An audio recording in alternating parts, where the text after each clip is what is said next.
नमस्ते गाइस, आज सटरडे यहाँ बिदा छ। हामी घुम्नको लागि उमीको छेउमा आएर बसिरहेका छौं। उमीबाट सरर हावा दिन्छ, यति आनन्दको हावा आउँछ, यति आनन्दको हावा आउँछ। मलाई त कता कता आफ्नै ठाउँ राराको छेउमा गएर बसे जस्तो अनुभव हुन्छ। त्यही भएर म प्रायः यो कतै न कतै थाक लागेको बेला उमीमा आएर आफ्ना मनका प्यासहरू मेट्ने गर्छु। उमीको यो चिसो हावासँगै गर्मी भएको बेला पनि यसो समुद्रको छेउमा आएर बस्दा अलि आनन्द महसुस हुन्छ। बाहिर चाहिँ सडक जताततै तातेको हुनाले एकदमै गर्मी हुन्छ। तपाईहरु गर्मीको बेला गर्मी छ भने समुद्रको छेउमा आएर बस्न सक्नुहुन्छ। समुद्रको यो पुरै हरियाली ठाउँमा आएर तपाई बस्दाखेरि अलि आनन्दित एकदमै आनन्द हुन्छ। त्यही भएर तपाईहरु गर्मीको बेला कि रुममा बस्नु होला, सकेसम्म रुममै बस्नु होला, बाहिर सडकमा हिँड्ने काम चाहिँ बन्द गर्नु होला। त्यसरी तपाईको स्वास्थ्यमा धेरै समस्या आउने गर्छ। अनि एउटा सानो कुरा चाहिँ, तपाई यदि जापानमा हुनुहुन्छ, अहिले यो गर्मीको सिजन चाहिँ एकदमै सुरु हुन लागेको छ। यति बेला तपाईले चाहिँ एकदमै धेरै पानी खाने गर्नु होला। यदि तपाईले धेरै पानी खानु भएन भने आत्माका इताई देश हुन सक्छ। त्यही भएर तपाईले चाहिँ पानी एकदमै खाने गर्नु होला। अहिले हामी उनमा आएका छौं, साथीहरु पनि छन्।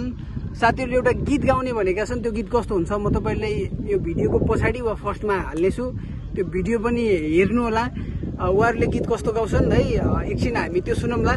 त्यहाँभन्दा पहिला मैले तपाईलाई एक दुईवटा कुरा भने, अहिले जापानमा एकदमै गर्मी बढ्न लागिसकेको छ। गर्मी एकदमै बढेको छ। तपाई हामीहरु बसेको ठाउँमा यता कतै हुनुहुन्छ भने त्यति साह्रो गर्मी नहोला, तर मेन सडकमा मेन शहरमा बस्नुहुन्छ भने धेरै गर्मी हुन सक्छ। त्यहाँ धेरै गर्मी हुन्छ। गर्मीबाट बच्नको लागि अर्थात् यो समयमा तपाईले चाहिँ आफ्नो स्वास्थ्यलाई केयर गरेर एकदमै पानी खाने गर्नु होला।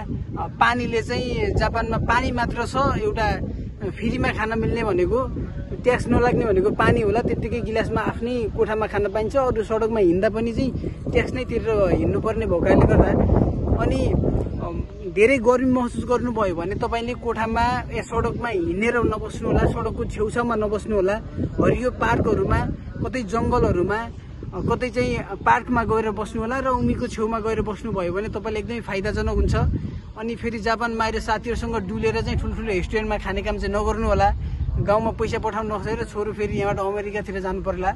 अनि फेरि यस्तै गरेर भ्लग बनाउँदै बस्यो भने म पनि रतन कार्की हुन सक्छु। त्यही भएर म धेरै बोलिन, लगत्तै भिडियोतिर लागेँ। By by.